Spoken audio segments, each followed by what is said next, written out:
मेरी दिव्य पदचाप दिव्य पुरुष सुन लेने में समर्थ है।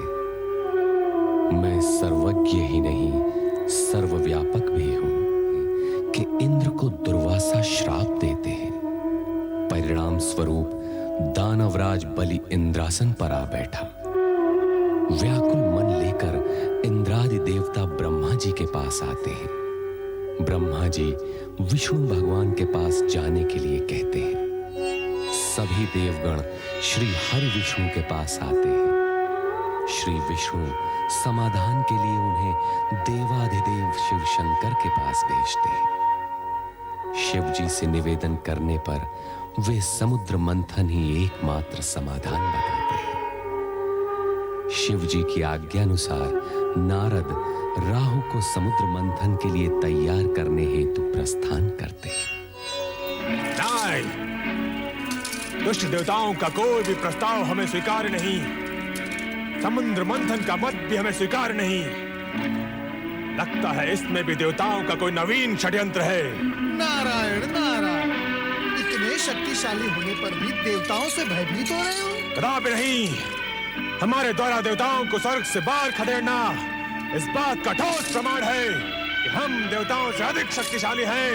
वास्तव में तुमने तो होनी को अनहोनी कर दिखाया है। दुर्वासा के श्राप से प्रेरित होकर एक बड़ी चुनौती स्वीकार की है और उसमें विजय भी हुए हो। नारायण नारायण। निश्चित ही विजय हुए। मैं एक बात सोच रहा हूँ, तुम दानव यदि शक्तिशाली हो तो देवगण बुद्धिमान ज्ञानवान, तुम दानव एक स्वर्ग लेकर यहाँ मौज मनाते बैठे रहोगे और वहाँ देवगण समुद्र मंथन से 100 स्वर्ग उत्पन्न कर डालेंगे। सत्य तो यह है कि आरंभ में देवताओं को भी कोई रुचि नहीं थी, परंतु भगवान शिवशंकर ने जब समुद्र मंथन से उत्पन्न होने वाले दुर्लभ पदार्थों की बात कही तो देवता सहर्ष मान गए। परंतु ये बात आपने हमें पहले क्यों नहीं बताई देवर्षि नारद? बताता तभी जब तुम सुनने को तैयार होते। तुम तो अपने पद के मन में डूबे हुए हो। नारायण नारायण। शिवशंकर पर तो हमें पूर्ण विश्वास है, परंतु यदि उनकी बात मानकर हम समुद्र मंथन का प्रस्ताव स्वीकार भी कर लें तो भी इस बात का क्या भरोसा कि समुद्र मंथन से उत्पन्न पदार्थों का वितरण सुरों और असुरों में स्पष्टता से होगा। ऐसा प्रतीत हो रहा है सेनापति राहु कि तुम हमारा तात्पर्य नहीं समझ पाए। नारायण नारायण। सुनिए तो सही देवर्षि नारद। एक और तुम कहते हो कि तुम्हें भगवान शंकर पर पूर्ण विश्वास है और दूसरी ओर शंकर का आंचल भी नहीं छोड़ सकते। ऐसे तो कोई निर्णय नहीं लिया जा सकता। अरे देवर्षि, यदि एक बात देवताओं को मान्य हो तो हमें समुद्र मंथन का प्रस्ताव स्वीकार्य है। क्या? यही कि समुद्र मंथन से पहले हम स्वर्ग लोक नहीं छोड़ेंगे।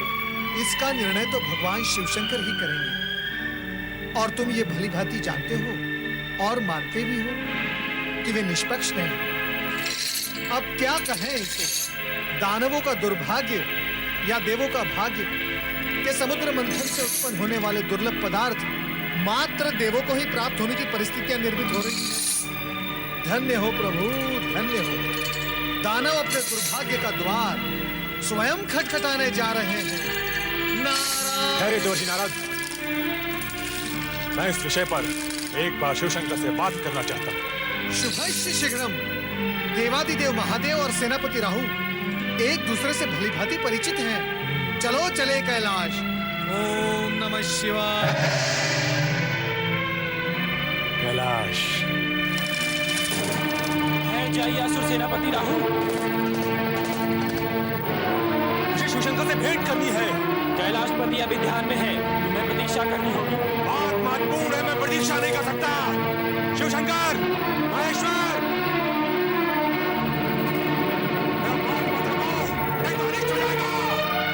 नारायण नारायण नारायण नारायण। शांत हो जाओ, शांत हो जाओ। अतिथि के साथ ऐसा व्यवहार शोभा नहीं देता। किंतु ऋषिवर, ये हमारे शिवजी के ध्यान में बाधा डाल रहे हैं। इनसे कहिए कि बाद में आए। नारायण नारायण, ये बाधा नहीं डालेंगे। महादेव शिवशंकर की आज्ञा से ही वे यहाँ पधारे हैं। पधारिए पधारिए राहु, पधारिए।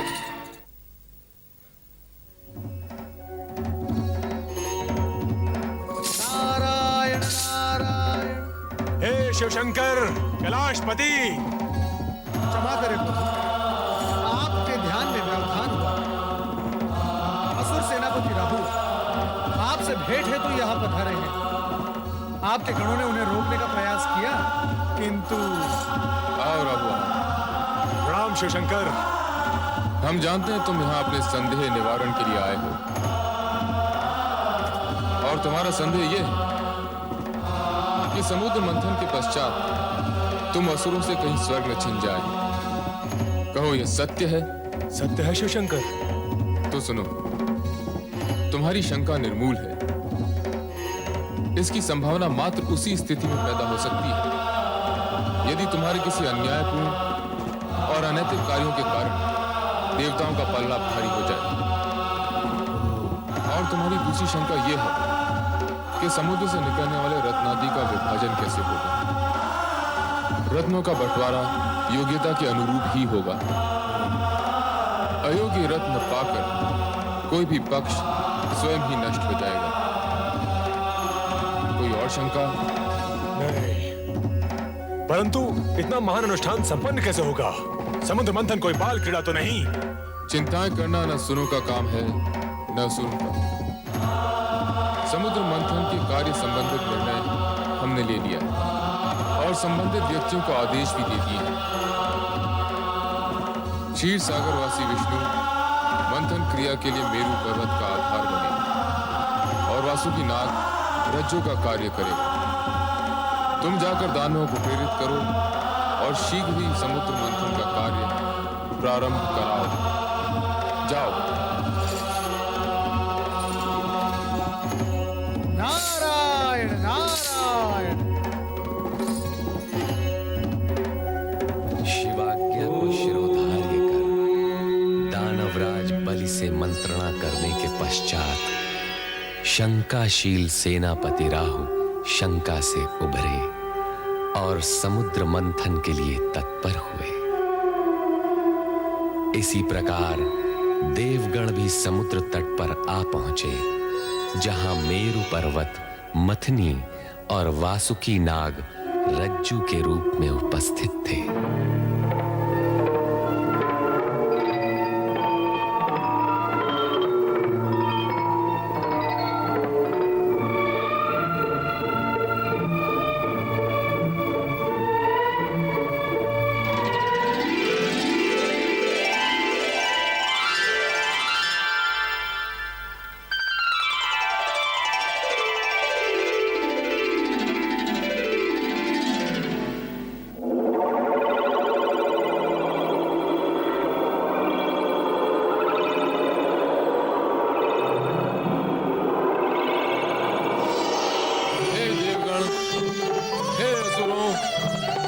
समुद्र मंथन का कार्य आरंभ हो।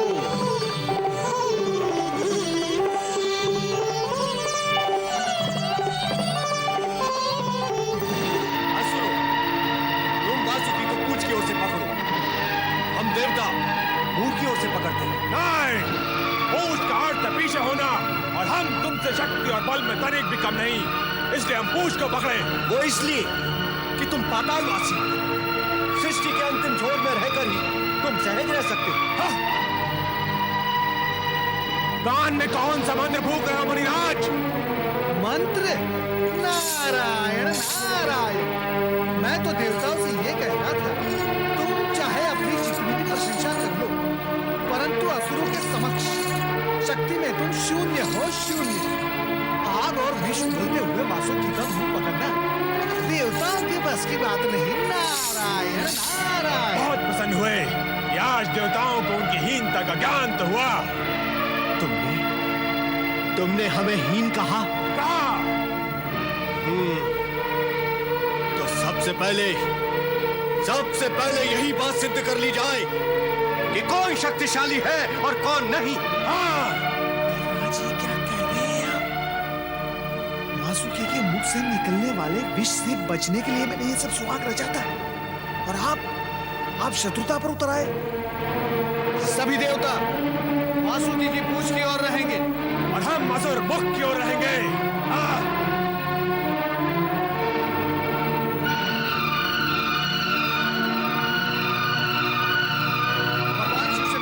से समुद्र मंथन की आज्ञा पूर्व ही मिल गई है।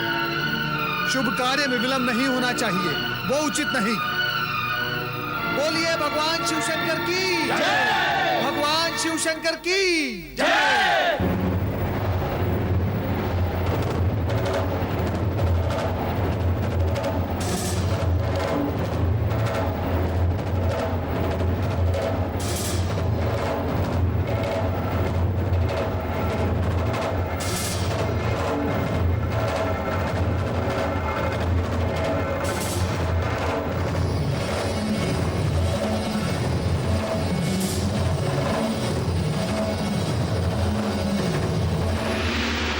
पकड़ने का निर्णय हमने उचित नहीं लिया, किंतु पीछे हटना भी तो संभव नहीं।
से बचाने के लिए हमें इस विष का पान करना पड़ेगा।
त्रिलोकीनाथ, हे त्रिलोकीनाथ, कुछ कीजिए, अन्यथा अनर्थ हो जाएगा। हे जगदीश्वर, राक्षसों को यदि अमृत कलश प्राप्त हो गया तो उसे पीकर वे अमर हो जाएंगे और इन देवताओं के लिए नई बाधाएं उपस्थित हो जाएंगी। चिंता न करो नारद, अमृत देवताओं को ही प्राप्त होगा।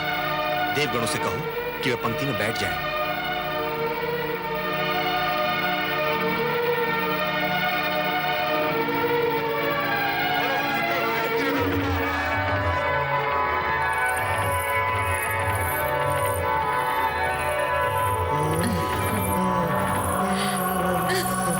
ये अप्सरा है या कौन है? ये स्वर्ग से आई है या समुद्र से?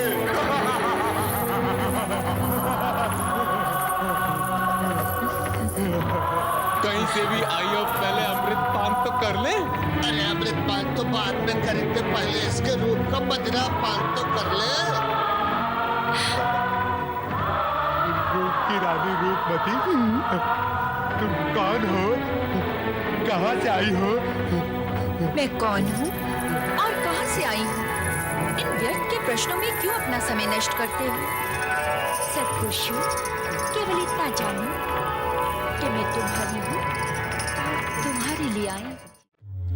ओम नमः शिवाय, ओम नमः शिवाय, ओम नमः शिवाय, ओम नमः शिवाय, ओम नमः शिवाय,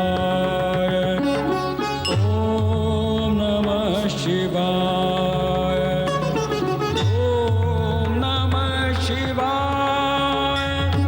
ओम नमः शिवाय, ओम नमः शिवाय,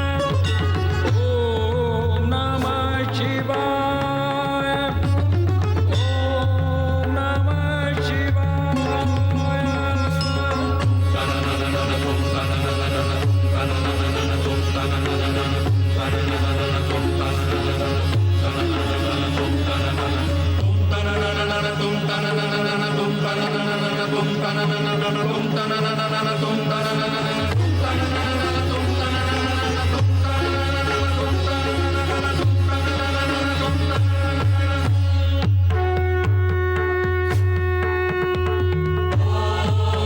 नमः